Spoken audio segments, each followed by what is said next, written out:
आप देख रहे हैं लाइव बिहार। मैं हूं आपके साथ असलम अब्बास। बिहार विधानसभा चुनाव में पाटलिपुत्रा के गद्दी पर किसका कब्जा होगा? अजीमाबाद की सरजमी पर कौन सत्ता का कमान अपने हाथ में लेगा?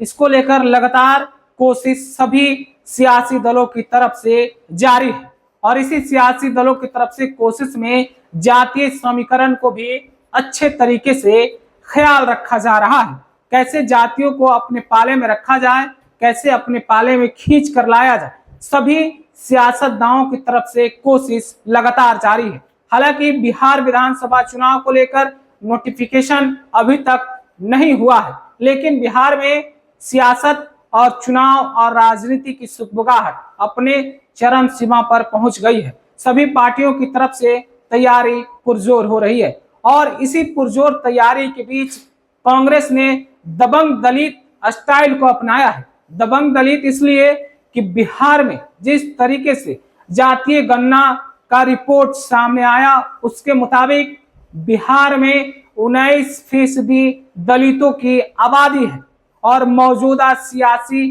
पार्टियों में दलितों के कोई बड़े चेहरे सामने नहीं है। जिस तरीके से भाजपा की बात होती है, बड़ी पार्टी है जनता दल यूनाइटेड, जिससे मुखिया नीतीश कुमार हैं और बिहार में पिछले 20 सालों से सत्ता इनके आसपास घूम रही है, तो दूसरी तरफ राष्ट्रीय जनता दल यानी कि जिसके सुप्रीमो लालू यादव है, मौजूदा समय में उनके पास भी कोई दलितों का बड़ा चेहरा नहीं है और इसी कमी को और खालीपन को साधने की कोशिश कांग्रेस की तरफ से की जा रही है। दरअसल कांग्रेस के जब से राष्ट्रीय अध्यक्ष मल्लिकार्जुन खड़गे बने हैं, जो खुद दलित समुदाय से हैं और दलितों को अपने पाले में करने की कोशिश कांग्रेस की तरफ से लगातार जारी है और उसी दलित दबंग राजनीति के तहत बिहार में भी एक प्रयोगशाला के रूप में बदलाव दिख रहा है। जिस तरीके से बिहार में आनन फानन में कृष्णा अल्लावरू को बिहार कांग्रेस का प्रभारी बनाया गया, जो खुद दलित हैं, उसके बाद से बिहार में दलितों की सियासी जमीन तैयार करने की कोशिश शुरू हो गई और उसी जमीन तलाश करने की कोशिश में जो कांग्रेस के वर्तमान प्रदेश अध्यक्ष हैं उनका नाम राजेश राम है, जो बिहार में रविदास समुदाय से आते हैं, जिनकी बिहार में जातीय गणना के अनुसार आबादी के हिसाब से 5.25 संख्या है, यानी कि 5.25% उनकी आबादी है। हालांकि पूरी आबादी बिहार में दलितों की सभी जातियों की मिला दी जाए तो 19% है और इसी 19% पर नजर कांग्रेस की है और कांग्रेस राजेश राम को प्रदेश का कमान संभाला है, यानी कि बिहार कांग्रेस का कप्तान बनाया है और उसी कप्तान के तहत बिहार में कैसे दलितों को अपने पाले में किया जाए। हालांकि दलित के साथ साथ सवर्ण को भी साधने की कोशिश कांग्रेस की तरफ से है। राजेश राम से पहले कांग्रेस के जो प्रदेश अध्यक्ष थे उनका नाम अखिलेश सिंह था, जो कि बिहार में भूमिहार समाज से आते थे और इसके अलावा भी कई आपको कांग्रेस के वरिष्ठ नेताओं में अगर बात करें तो कांग्रेस की अब पुरानी जो राजनीति रही है सवर्णों को साधने की, उस पर भी फोकस है। तो अगर जिस तरीके से 2025 विधानसभा चुनाव पे अगर नजर हम डालें और दलितों की बात करें, जिस तरीके से मैंने कहा दलितों की साधने की कोशिश की जा रही है, तो कांग्रेस यानी कि आजादी के बाद बिहार कांग्रेस में अगर सबसे पहले कोई दलित प्रदेश अध्यक्ष बनाए गए तो उनका नाम मुंगेरी लाल था, जिसको कांग्रेस ने 1977 में बिहार में कमान सौंपी थी और 1977 में कमान सौंपने के बाद फिर 1985 में डूमर बैठा के रूप में भी बिहार में कांग्रेस को दलित चेहरा मिला और 1985 में भी कांग्रेस की सरकार बिहार में बनी थी। हालांकि 77 में जिस तरीके से इमरजेंसी का दौर था उसमें तो लहर ही कुछ अलग थी, लेकिन 1985 में दलित चेहरे को प्रमोट किया गया और कांग्रेस की सरकार बनी और अच्छी खासी आप जानते हैं जगन्नाथ मिश्रा ने सत्ता को संभाला था और उसके बाद लंबे अंतराल तक बिहार में कोई दलित चेहरा कांग्रेस को प्रदेश अध्यक्ष के रूप में नहीं मिला। लेकिन आगे चलकर 2013 में अशोक चौधरी के रूप में दलित चेहरे को प्रमोट किया गया। हालांकि बात करें तो दलित चेहरे में अशोक चौधरी जिस तरीके से पार्टी का कमान संभाला। उसके बाद पूरे बिहार में दौरा किया और दौरा करने के बाद 2015 विधानसभा चुनाव में महागठबंधन के साथ गए और कांग्रेस के अच्छे खासे विधायक जीत कर आ गए। यानी कि कुल 27 विधायक 2015 विधानसभा चुनाव में जीतने में कामयाब रहे थे, जो एक संजीवनी के रूप में सामने आया था बिहार कांग्रेस के लिए। यानी कि बिहार झारखंड के बंटवारे के बाद एक कांग्रेस की उम्मीद जनता के प्रति, लोगों के प्रति दिखने लगी थी, बढ़ने लगी थी। और शायद उसी उम्मीद की किरण के साथ 2025 चुनाव में भी कांग्रेस को उम्मीद है कि दलितों को प्रमोट करके अपनी पुरानी खोई हुई जमीन को वापस पाया जा सकता है।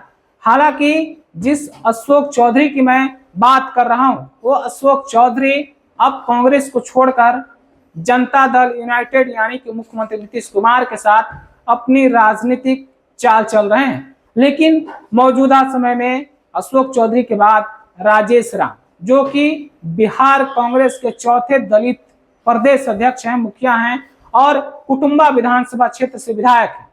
पहली बार इन्होंने 2015 में चुनावी क्षेत्र में चुनावी जमीन पर अपनी किस्मत आजमाई और विधायक बने। 2020 में भी बन गए और फिर 2025 में तो पार्टी के चेहरा के रूप में है। तो दलितों की बात के साथ साथ दबंग दलित को कैसे बिहार में सेट किया जाए, कैसे अपनी जमीन को तलाश कर कैसे वोट में बदला जाए, इसको लेकर कांग्रेस की तरफ से कोशिश जारी है। और उसी दबंग की बात मैं कर रहा हूं इसलिए कि छेदी राम भी कांग्रेस के पाले में आ गए। वही छेदी राम है जो बिहार में दलित नेता होने के साथ साथ दबंग माने जाते हैं। 2000 में पहली बार इन्होंने बहुजन समाजवादी पार्टी यानी कि बसपा, मायावती की पार्टी से राजपुर विधानसभा क्षेत्र से विधायक बने और विधायक बनने के बाद खूब वाहवाही और चर्चा बटोरी। हालांकि बीच में ही मायावती को छोड़कर राजद में शामिल हो गए, राबड़ी देवी की मंत्रिमंडल में भी शामिल हुए और बिहार में मंत्री बने। लेकिन इनके ऊपर कई आपराधिक मामले हैं, दबंग नेता के रूप में जाने जाते हैं, दलित हैं, समुदाय से आते हैं, लेकिन दबंग नेता के रूप में छवि पहचान जाती, खास करके पकड़ शाहाबाद के इलाका में, मगध में अच्छा खासा प्रभाव माना जाता है। और छेदी राम अब कांग्रेस के पाले चलने के लिए तैयार है। अब देखना है कि छेदी राम के आने के बाद कितना कुछ शाहाबाद और कांग्रेस को फायदा होता है। लेकिन इतना जरूर है कि दबंग दलितों के सहारे 2025 में कांग्रेस अपनी नैया और महागठबंधन की नैया को पार लगाने की कोशिश में है।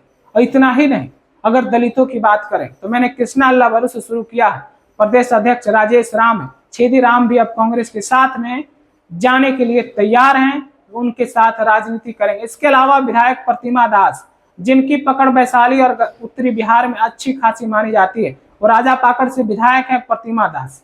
उनकी अच्छी खासी महिलाओं के साथ साथ प्रदेश के जितने भी दलित समुदाय हैं उसमें भी उनकी पकड़ काफी मजबूत मानी जाती है और अच्छे भाषण के साथ साथ तेज तरार महिला नेत्री मानी जाती है जो दलित समुदाय से आती हैं और कांग्रेस उनको प्रमोट भी करती है। इसी तरीके से मगध के क्षेत्र में टोनी, जो कि दलित समुदाय से आते हैं, उनकी भी अच्छी खासी पहचान बिहार की राजनीति में है।